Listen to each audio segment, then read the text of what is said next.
So about this button, if it's pressed down, it's automatically print, and when it releases, and if we click print, we just, because test is also a print, we can click test again, and it will stand by until you press this button here. You see, it's not printing, right? So you have to trigger button here, and it will print.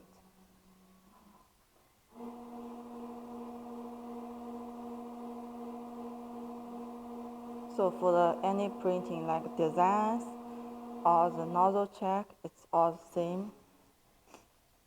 It's a very light one.